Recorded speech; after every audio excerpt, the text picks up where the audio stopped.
శుక్లాంబరధరం విష్ణుం శశివర్ణం చతుర్భుజం ప్రసన్నవదనం ధ్యాయేత్ సర్వవిఘ్నోపశాంతయే అగజానన పద్మార్కం గజానన మహార్నిశం అనేకదంతం భక్తానాం ఏకదంతముపాస్మహే. ఓం గం గణపతయే నమః. ఓం శ్రీమాత్రే నమః. ఓం శ్రీ గురుభ్యో నమః. ఇప్పుడు మనం జనవరి 5వ తారీఖు 2025 తారీఖు నుంచి 11th జనవరి 2025 వరకు కూడా ఇన్ని వారం రోజులు గ్రహాలు ఇచ్చే ప్రభావాలు ఎలా ఉంటాయో 12 రాసుల మీద ఇప్పుడు తెలుసుకుందాం.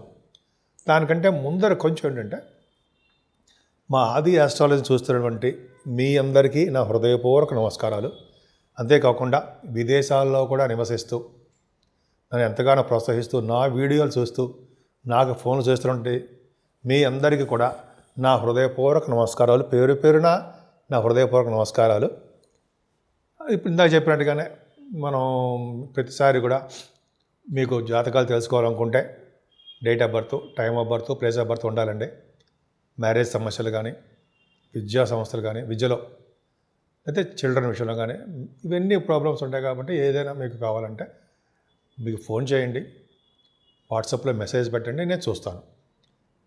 ఇప్పుడు మనం జనవరి 5వ తారీఖు నుంచి 11వ తారీఖు వరకు కూడా ఎలా ఉండబోతుందో ఇప్పుడు తెలుసుకుందాం. మనం వృశ్చిక రాశి అండి. వృశ్చిక రాశి వాళ్ళకి ఈ వారం మొత్తం చాలా బాగుంది. మీ రాశినే గురుడు చూడడం వల్ల ఎప్పుడు యాక్టివ్గా, తెలివిగా, ధన సంపాదనతో, నేమ్ అండ్ ఫేమ్ తోటి కష్టపడి పనిచేసే తత్వంతో మీరు ఉంటారు. అలాగే మీరు ధనం కూడా సంపాదిస్తారు. ఈ రవిబుధుల కాంబినేషన్ వల్ల ద్వితీయ భావంలో రవిబుధులు ఉన్నారంటే మీకు బాగా సూక్ష్మగ్రహి, తెలివితేటలు ఎక్కువ ఉంటాయి. సూక్ష్మగ్రహి అంటే మీరు బాగా ఇంటెలిజెంట్ అని అర్థం. చదువు బాగా వస్తాయండి. ముఖ్యంగా ఈ రవిబుధులు ద్వితీయంలో ఉన్నారంటే కెమిస్ట్రీ సంబంధించిన విద్య ఉంటుంది సారా, వాటిలో బాగా రాణిస్తారని ఒక శాస్త్రం ఎక్కడో చదివాను నేను. అదొకటి. ఫైనాన్స్ సంబంధించిన విద్య కూడా బాగా వస్తుంది మీకు. Chart accountancy, cost accountancy, CMB అంటాం కదా, వాళ్ళు అక్కడ మీకు చాలా విద్యలో బాగా రాణిస్తారు. అనుకూలవంతమైన కాలం అంటే మీకు ముఖ్యంగా ధనం విషయంలో మీకు ఏమాత్రం ఇబ్బంది పడరు. మీకు రావాల్సిన డబ్బులు సకాలంలో మీ చేతికి ఉంటాయి. అలాగే మీరు బాగా పాటలు పాడుతున్నారు, మీ ప్రోగ్రామ్స్ ఇస్తూ ఉంటారు. పాటలు పాడడము, యాంకరింగ్ గుర్తులు ఉండడము, విదేశాలకు వెళ్ళి అక్కడ ప్రోగ్రామ్స్ ఇవ్వడము, అక్కడ పరిస్థితులు అనుగుణంగా ఉండి మెప్పు పొందడము. మెప్పు అంటే మీకు మంచి రాయల్గా ఉంటారు.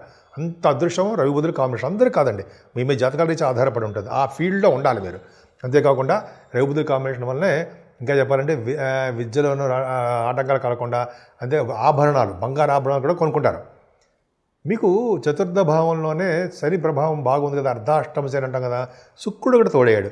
అంటే ఏమవుతుంది, సప్తమాధిపతి 4th భావంలో అంటే విదేశాలకు వెళ్ళడము, 12th హౌస్ రాడు 4th భావంలో అంటే విదేశాలు వెళ్తారు. ఖచ్చితంగా మీరు విదేశ ప్రోగ్రామ్ ఉందండి. అంటే మీరు మీ పనుల రీత్యా, అదే షూటింగ్ల రీత్యా, లేకపోతే ఈ ప్రోగ్రామ్స్ రీత్యా, లేకపోతే ప్రీ రిలీజ్ ఈవెంట్స్ అంటే సినిమాలు, వాటి రీత్యా, అంటే నేను తెలిసి చెప్తాను అనుకోండి, మీరు విదేశాలు వెళ్ళడానికి అవకాశం ఉంది. అక్కడ ప్రోగ్రామ్స్ పెడతారు. దాన్ని రీజన్ కూడా చెప్పాను నేను. సరే, చతుర్థ భావంలో శుక్రుడు కూడా ఉన్నాడు కాబట్టి మీకు మాతృప్రేమ అండి, తల్లిగారి యొక్క ప్రేమ మీకు బాగా ఉంటుంది. మీరంటే ఇష్టపడుతుంది ఆవిడ. అలాగే మీరు కూడా మీ మదర్ గారు అంటే ఇష్టపడతారు. ఆవిడకి ఆరోగ్యము, ఐశ్వర్యము మీ వల్ల కలగబోతోంది. అంతేకాదు చతుర్థ భావంలో శుక్రుడిలో ఉండడం వల్ల సంగీతం బ్రహ్మాండంగా నేర్చుకుంటారండి. మీ ముందర ముఖ్యంగా శుక్రుడు చతుర్థ భావంలో ఉన్నాడంటే ఈ మ్యూజిక్ డైరెక్టర్స్ ఉంటారు సరే, తమ్మన్ గారు కానీ, కోటి గారు కానీ ఉంటారు కదా, మనందరూ మణిశర్మ గారు అద్భుతంగా అంటారు కదండి. ఆయన ఫోన్ చేస్తుంటారు కానీ, సరే అది పక్క పెడితే వాళ్ళంటే నేను పేర్లు చెప్పకూడదు. మరి వాళ్ళకి మ్యూజిక్ వాళ్ళకి అంటే వాళ్ళు తపన, వాళ్ళంతా ఎప్పుడు కూడా మ్యూజిక్ మీద ప్రాణం కాబట్టి చెప్తున్నారంటే వాళ్ళకి చాలా బాగుంటుంది. ప్రోగ్రామ్స్ మీకు బాగా సక్సెస్ అవుతారు. మీ సినిమాలు కూడా సక్సెస్ అవ్వడానికి అవకాశం ఉంది. 4th భావంలో శుక్రుడు బ్రహ్మాండంగా ఉన్నాడు. అలాగే వ్యవసాయదారులకి సకాలంలో డబ్బులు వస్తాయండి. వాళ్ళకి మంచి ఆనందదాయకంగా, శ్రేయోదాయకంగా ఉంటారు. బట్టలు కొనుక్కుంటారు, మీరు ఆభరణాలు కొనుక్కుంటారు, అమ్మవారి యొక్క దర్శనాలు ఎక్కువ చేసుకుంటారు మీరు. నాకు తెలిసి మీరు శక్తిపీఠాల్లో ఎక్కడ దర్శనం చేసుకోవడము, ప్రతి శుక్రవారం అమ్మవారి దర్శనం చేసుకోవడం ఇవన్నీ జరగబోతున్నాయండి. పంచమస్థానంలో చంద్రుడితో కలిసి రాహు బ్రహ్మాండంగా ఉన్నాడు. అంటే యాక్చువల్గా పంచమస్థానంలో చంద్రుడు ఉన్నాడంటేనే గ్రేట్. అంటే మగ పిల్లవాడు పుట్టడము, పుత్రిక సంతాన యోగం ఉండడము, చంద్ర రాహులు కలిశారు కాబట్టి మీకు ఏమవుతుందంటే రాహు ఫలితాలు విపరీతంగా ఉంటాయి. చంద్రుడి యొక్క బలాన్ని కూడా తీసుకుని రాహు ఉపయోగిస్తాడు.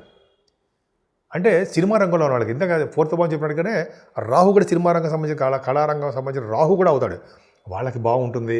అలాగే మీ పుత్ర సంతానం కలగడము, షేర్ మార్కెట్లో, స్టాక్ మార్కెట్లో విపరీతంగా రాణించడము, అన్నీ ఉన్నాయండి. కాకపోతే మీకు శత్రు భయం ఉందని మాత్రం మర్చిపోకండి. కొద్దిగా మీకు అనారోగ్య సమస్యలు రావడానికి అవకాశం ఉంది. మీ పట్ల మీరు శ్రద్ధ వహించండి. అంతే కదండి. మీకు శుభకార్యాలు చేసుకుంటారు, కొత్త కొత్త ఆలోచనలు వస్తుంటాయి. పెళ్లి సంబంధాలు బాగా కుదురుతాయండి. మీకు పెళ్లి సంబంధాలు కుదరడము, రాబోయే కాలంలో అంటే మాఘమాసంలో పెళ్ళిళ్ళు అవ్వడము, ఒక ఉన్నతమైనటువంటి అలవాటు గలవారు, లేకపోతే ఉన్నతమైనటువంటి కుటుంబంలో నుంచి ఉన్నవాళ్ళు, మంచి నడవడిక గలవాళ్ళు, గురుడు సప్తమంలో ఉన్న, చంద్రుడు సప్తమంలో ఉన్న ఇటువంటి వాళ్ళు వస్తారు. మంచి వాళ్ళు వస్తారన్నమాట. అనుకూలవంతమైన భార్య కానీ, అనుకూలవంతమైన భర్త కానీ, మంచి ఆలోచనలు, మంచి గుణాలు కలిగిన వాళ్ళు వస్తారు. భార్య కానీ భర్త కానీ. అది పక్క పెడితే చంద్రుడు 10-11 తారీఖుల్లో మీకు సప్తమ స్థానంలోకి వస్తున్నాడు. విపరీతమైనటువంటి రాజు అంటే 9th హౌస్ లాడు సప్తమంలో ఉన్నాడు కాబట్టి యోగమే, ధనయోగాన్ని ఇస్తాడు మీకు మీ వ్యాపారాల ద్వారా. అంటే చంద్రుడు 11వ తారీఖుని రోహిణి నక్షత్రంలో పరమోచ్చలో ఉంటాడు. మీ వ్యాపారాల ద్వారా బాగా ఉన్నతంగా రాణిస్తారండి. కొత్త కొత్త బిజినెస్లు చేయడము, మీ వ్యాపార విస్తరణ చేయడము, కొంతమంది బిజినెస్ పార్ట్నర్స్గా చేర్చుకోవడము బాగుంది. మీకు విహారయాత్రలు చేస్తారు, ఆభరణాలు కొనుక్కుంటారు. అలాగే భార్యాభర్తలకు అనురాగం బాగుంటుంది. కొత్త కొత్త బట్టలు కొనుక్కోవడానికి అవకాశం ఉంటాయి. బట్టలు కానీ కాదు, బట్టలతో పాటు వెండి వస్తువులు, బంగారు వస్తువులు కూడా కొనుక్కుంటారు. ప్రయాణాలు చేస్తుంటారు. భాగ్యస్థానంలో కుజుడు ఉన్నాడు కదా, రియల్ ఎస్టేట్ రంగం వాళ్ళకి బ్రహ్మాండంగా ఉంటుంది. వృశ్చిక రాశి వాళ్ళకి, రియల్ ఎస్టేట్ రంగంలో ఉన్న వాళ్ళకి బాగా ధనం వస్తుంది, డబ్బు వస్తుంది. అంటే మీ భూములు, ఫ్లాట్స్ ఇవన్నీ అమ్ముడుపోవడానికి అవకాశం ఉందండి. ముఖ్యంగా మీరు కూడా భూములు అంటే వాహనాలు కొనుక్కుంటారు, భూములు వస్తాయి మీ ఇంటి చేతికి కూడా, మీకు బ్రహ్మాండంగా ఉంటుంది. ముఖ్యంగా బిజినెస్ 9th భావం బాగుంది కాబట్టి బిజినెస్ ఏంటంటే కుజుడు యొక్క కార్యకర్తల బిజినెస్లు బాగా డెవలప్ అవుతాయి. ఎలక్ట్రిసిటీ, ఎలక్ట్రానిక్స్, ఈ రియల్ ఎస్టేట్ రంగాలు, ఈ సాఫ్ట్వేర్ రంగాలు ఇవన్నీ అంటాం కదా, వాళ్ళకి చాలా చాలా బ్రహ్మాండంగా ఉంది, బాగుంటుందండి. డెవలప్మెంట్స్ ఎక్కువ ఉంటాయి. శని కార్యకర్తలు ఉన్నటువంటి బిజినెస్ అంటే ఉద్యోగాల్లో ఉన్న వాళ్ళకి, శని కార్యకర్తలు ఉన్నటువంటి అంటే కోల్ అని, లేకపోతే సిమెంట్ కానీ, ఆటోమొబైల్, ఇలా మీకు వాటిలో మీకు కష్టపడాలండి. కష్టపడితే మీ పై బాసుల యొక్క ఆశీస్సులు, వాళ్ళ యొక్క మన్ననలు ఎప్పుడూ ఉంటాయి. ముఖ్యంగా సాఫ్ట్వేర్ రంగ ఉద్యోగస్తులకి డెవలప్మెంట్స్ ఎక్కువ ఉన్నాయి. అలాగే 11వ భావంలో కేతు కూడా మీకు చాలా చాలా యోగిస్తున్నాడు.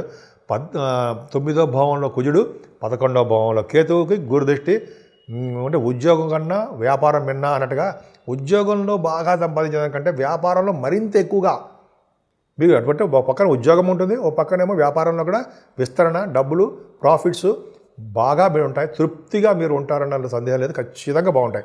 కుజుడు కేతువు, కుజ సమానుడు, భాగ్యంలో కుజుడు, లాభంలో కేతువు. కేతువు అంటే కుజుడే, గురుదృష్టి. కాబట్టి ఖచ్చితంగా మీ అన్నయ్యలకి, అక్కయ్యలకి బాగుంటాము. ఫైనాన్షియల్గా బాగా స్టేటస్ పెరగడం, ఇవన్నీ చాలా బాగున్నాయి. ముఖ్యంగా మీరు పూజించవలసింది దేవుడు అమ్మవారు. పూజించడం వల్ల సకల శుభాలు కలుగుతాయి. అంతేకాకుండా అన్ని రంగాలను మీరు ముందంజలో ఉండడానికి అవకాశాలు ఎక్కువ ఉంటాయి. ఈ 12 రాశుల వారు కూడా ఈ వారం మొత్తంలో కూడా అండి పూజించవలసిన దేవుడు ఉన్నాడంటే వెంకటేశ్వర స్వామి అండి. వెంకటేశ్వర స్వామిని ఆరాధన చేయడము, వీలుంటే మీకు అమ్మవారి యొక్క దేవాలయాలు సందర్శించడము, లేదా పీఠాలు, శక్తి పీఠాలు మీరు ఎలాగ వెళ్తున్నారు, శక్తి పీఠాలు దర్శించుకోవడం వలన, ముఖ్యంగా శివాభిషేకాలు ఎక్కువగా చేసుకోవడం వలన, సుబ్రహ్మణ్య స్వామి ఆరాధన, సుబ్రహ్మణ్య స్వామి దేవాలయాలు సందర్శించడం వలన ఈ 12 రాసుల వాళ్ళకి చెడు ప్రభావం మేమే పడకుండా అన్ని రంగాల్లోనూ అన్ని విధాలుగా కలిసి వచ్చే కాలము, బాగా డెవలప్మెంట్స్ అయ్యే కాలంగా ఈ వారంలో ఉంది. ముఖ్యంగా మీరు శనీశ్వరుడు ఆరాధన కూడా చేసుకోవడం మాత్రం మర్చిపోకండి. ఈ విధంగా ఈ రెమెడీస్ చేసుకుంటే సరిపోతుంది. ముఖ్యంగా గాయత్రి జపం చేసుకోవడం వలన, గాయత్రి అమ్మవారి జపం చేసుకోవడం వలన, గోదానము, గోసేవ చేసుకోవడం వలన కూడా అన్ని రంగాల్లోనూ మీరు ముందంజలో ఉంటారు.